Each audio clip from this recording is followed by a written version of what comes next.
Praise the Lord. യേശുക്രിസ്തുവിന്റെ അതിപരിശുദ്ധമായ നാമം മഹത്വപ്പെടുമാറാകട്ടെ. വളരെ അനുഗ്രഹിക്കപ്പെട്ടതായ നല്ലൊരു ദിവസം വലിയവനായ ദൈവം നമുക്ക് ദാനമായി നൽകിയതോർത്ത് ദൈവത്തിന് സ്തോത്രം ചെയ്യുന്നു. ദൈവം ധാരാളമായി എല്ലാവരെയും ഈ പകലിൽ അനുഗ്രഹിക്കട്ടെ. ദൈവം തന്റെ കുഞ്ഞുങ്ങൾക്ക് ദൈവിക സത്യങ്ങളും സുവിശേഷങ്ങളും മറ്റുള്ളവരോട് പങ്കുവയ്ക്കുവാനുള്ള ശക്തി പരിശുദ്ധാത്മാവ് നൽകുന്നു. ഇത് പരിശുദ്ധാത്മാവ് നൽകുന്ന ഒരു കാര്യമാണ്. യേശുവിനെ കുറിച്ച് നിങ്ങൾ മറ്റുള്ളവരോട് സുവിശേഷം പറഞ്ഞിട്ടുണ്ടെങ്കിൽ അത് ദൈവാത്മാവ് നൽകുന്ന ശക്തിയാണ്. അതൊരിക്കലും സ്വന്തമായിട്ടുള്ള ശക്തിയിൽ നിന്ന് ഒരിക്കലും അത് യേശുവിനെ കുറിച്ച് പറയുവാനോ ദൈവിക സത്യങ്ങൾ അത് മനസ്സിലാക്കി കൊടുക്കുവാനോ സാധ്യമല്ല. യേശു ക്രിസ്തുവിന്റെ ആത്മാവുള്ളവന് മാത്രമാണ് അത് സാധ്യമാകുന്നത്. നമുക്ക് വായിക്കാം അപ്പോസ്തല പ്രവൃത്തി 1-ാം അധ്യായം 8-ാമത്തെ വാക്യം. എന്നാൽ പരിശുദ്ധാത്മാവ് നിങ്ങളുടെ മേൽ വരുമ്പോൾ നിങ്ങൾ ശക്തി ലഭിച്ചിട്ട് യെരൂശലേമിലും യഹൂദിയിൽ എല്ലായിടത്തും ശമരിയിലും ഭൂമിയുടെ അറ്റത്തോളവും എന്റെ സാക്ഷികളാകും എന്ന് പറഞ്ഞു. യേശു നൽകുന്ന ഒരു വാഗ്ദാനമാണ്. പരിശുദ്ധാത്മാവ് വരുമ്പോൾ ശക്തി ലഭിക്കും. ശക്തി ലഭിച്ചാൽ യേശുവിന്റെ സാക്ഷികളായി മാറും.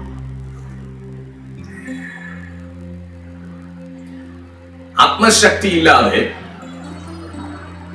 ഒരു മനുഷ്യന് ദൈവിക സത്യങ്ങളോ സുവിശേഷങ്ങളോ ലോകത്തോട് അറിയിക്കാൻ ഒരിക്കലും സാധ്യമല്ല.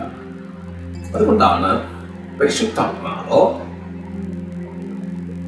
തന്റെ മക്കളിൽ വന്ന് തന്റെ മക്കൾ യേശു ക്രിസ്തുവിന്റെ സാക്ഷിയാകുമെന്ന് യേശു വാഗ്ദാനം ചെയ്യുന്നത്. പരിശുദ്ധാത്മാവ് വന്ന് യേശു ഈ കാര്യം പറയുമ്പോൾ സ്വർഗാരോഹണത്തിന് തൊട്ട് മുൻപാണ് യേശു തന്റെ മുൻപിലുള്ള തന്റെ ശിഷ്യന്മാരോട് പറയുന്നത് പരിശുദ്ധാത്മാവിന് വേണ്ടി കാത്തിരിക്കുവാൻ കർത്താവ് അവരോട് അറിയിക്കും. എന്തിനായിരുന്നു അത്? ദൈവിക സത്യങ്ങളും യേശു ക്രിസ്തുവിനെ കുറിച്ചിട്ടുള്ള സുവിശേഷ സന്ദേശങ്ങളൊക്കെ ശക്തമായി വിളിച്ചു പറയാൻ അവർക്ക് പരിശുദ്ധാത്മാവിന്റെ ശക്തി ആവശ്യമാണ്. ഈ കാലത്തും കേൾക്കുന്ന പ്രിയമുള്ളവരെ, നമുക്ക് പരിശുദ്ധാത്മാവിന്റെ ശക്തി ആവശ്യമാണ്. നമുക്ക് പരിശുദ്ധാത്മാവിന്റെ ശക്തി ഇല്ലാതെ ഒരിക്കലും ലോകത്തോട് ദൈവിക സത്യങ്ങളെ അറിയിക്കുവാൻ സാധ്യമല്ല. പരിശുദ്ധാത്മാവിന്റെ ശക്തി ഉള്ളവർക്ക് മാത്രമാണ് ലോകത്തിൽ യേശുവിന്റെ സാക്ഷികളാകാൻ കഴിയുക. പരിശുദ്ധാത്മാവിന്റെ ശക്തി ഇല്ലെങ്കിൽ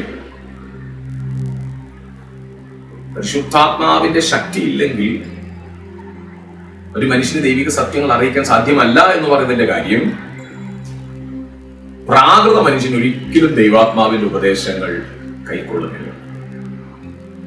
ഒരു മനുഷ്യന് പരിശുദ്ധാത്മാവിന്റെ ഇടപെടലില്ലാതെ പരിശുദ്ധാത്മാവിന്റെ ശക്തിയാൽ പറയുന്ന ദൈവവചനം പോലും കേൾക്കാൻ കഴിയുമെങ്കിലും അതിന്റെ അർത്ഥങ്ങൾ, അതിന്റെ പൊരുളുകൾ മനസ്സിലാക്കാൻ ഒരു പ്രാകൃത മനുഷ്യന് കഴിയില്ല. അതിന് പരിശുദ്ധാത്മാവിന്റെ ശക്തി ആവശ്യമാണ്. അതുകൊണ്ട് പരിശുദ്ധാത്മാവിന്റെ ശക്തി പ്രാപിച്ചവരൊക്കെ അപ്പോസ്തല പ്രവൃത്തി 2-ാം അധ്യായത്തിൽ ശക്തമായി പരിശുദ്ധാത്മാവിന്റെ ശക്തി ലഭിച്ചവർ യേശുവിന്റെ സാക്ഷികളായി ശക്തമായി കർത്താവിനെ ശുശ്രൂഷിക്കുവാനിടയായി, കർത്താവിന്റെ വചനം ശുശ്രൂഷിക്കുവാനിടയായി. അകലം വിട്ട് അനുഗമിച്ചിരുന്ന യേശുക്രിസ്തുവിന്റെ ക്രൂശീകരണ സമയത്ത് അകലം വിട്ട് ക്രിസ്തുവിനെ അനുഗമിച്ചുകൊണ്ടിരുന്ന അപ്പോസ്തലനായിരിക്കുന്ന പത്രോസ് പോലും പരിശുദ്ധാത്മാവിന്റെ ശക്തി പ്രാപിച്ചപ്പോൾ ആയിരങ്ങളുടെ നടുവിൽ ക്രിസ്തുവിനെ പ്രസംഗിക്കാൻ തുടങ്ങിയപ്പോൾ കേൾവിക്കാരായിരിക്കുന്ന ആയിരക്കണക്കിന് ആളുകൾ ക്രിസ്തുവിനെ സ്വീകരിച്ച് ഭാവികൾ മാനസാന്തരപ്പെട്ട് പശ്ചാത്തപിച്ച് ദൈവരാജ്യത്തിന്റെ അവകാശത്തിലേക്ക് കയറി വരുവാൻ സർവശക്തനായ ദൈവം പത്രോസിനെ ഉപയോഗിച്ചതുപോലെ ആത്മശക്തി പ്രാപിച്ച് നമ്മുടെ ജീവിതം അനേകർക്ക് പ്രയോജനമുള്ളതായി തീരാൻ, ദൈവിക സത്യങ്ങൾ ലോകത്തോട് വിളിച്ചു പറയാം, സുവിശേഷം ലോകത്തോട് വിളിച്ചു പറയാം. പരിശുദ്ധാത്മാവിന്റെ ശക്തി എല്ലാവർക്കും ദൈവമാണ് നൽകുന്നത്. ആ ശക്തിയിൽ നമുക്ക് ആശ്രയിക്കാം. കർത്താവ് നമ്മെ സഹായിക്കട്ടെ. ദൈവമേ, സ്വർഗീയ പിതാവേ, ഈ മീറ്റിംഗ് കർത്താവെ ഒരുമിച്ച് ഞങ്ങളായിരിക്കുന്നു. വിശേഷാൽ ഞങ്ങളെല്ലാവരെയും പരിശുദ്ധാത്മാവിന്റെ ശക്തിയാൽ അവർ നിറയ്ക്കണം. ഞങ്ങളുടെ സ്വന്തം ശക്തിയാൽ സുവിശേഷ വേല ചെയ്യാൻ സാധ്യമല്ല. ഞങ്ങൾക്ക് അങ്ങയുടെ ശക്തി അധികമായ ആവശ്യമാണ്. അധികമായ അങ്ങയുടെ ശക്തി നൽകി യേശു ക്രിസ്തുവിന്റെ സാക്ഷികളാകാൻ പരിശുദ്ധാത്മാവ് ഞങ്ങളെ സഹായിക്കും. കേൾവിക്കാരായിരിക്കുന്ന എല്ലാ പ്രിയപ്പെട്ടവർക്കും വേണ്ടി പ്രാർത്ഥിക്കുന്നു. കർത്താവ് അനുഗ്രഹിക്കും, ആശീർവദിക്കും, അത്ഭുതകരമായി നടത്തും. ആത്മശക്തിയാൽ നിറച്ച് ക്രിസ്തുവിന്റെ സാക്ഷിയായിട്ട് തീരുവാൻ ദൈവം സഹായിക്കണമേ. അനേകർക്ക് പ്രയോജനമുള്ള ശുശ്രൂഷകൾ ചെയ്യുവാൻ, അനേകർക്ക് പ്രയോജനമുള്ള വാക്കുകൾ സംസാരിക്കുവാൻ സഹായിക്കും. ദൈവജനത്തിന്റെ ആഴങ്ങളെ കർത്താവ് വെളിപ്പെടുത്തും. യേശുവിന്റെ സാക്ഷിയായിട്ട് നിൽപ്പാൻ സഹായിക്കും. അത്ഭുതങ്ങൾക്ക് സ്തോത്രം യേശുവിൻ നാമത്തിൽ തന്നെ. ആമേൻ. God bless you. കർത്താവ് അനുഗ്രഹിക്കട്ടെ. ആത്മശക്തിയാൽ യേശുവിന്റെ സാക്ഷികളാകാൻ എല്ലാവരെയും സഹായിക്കട്ടെ.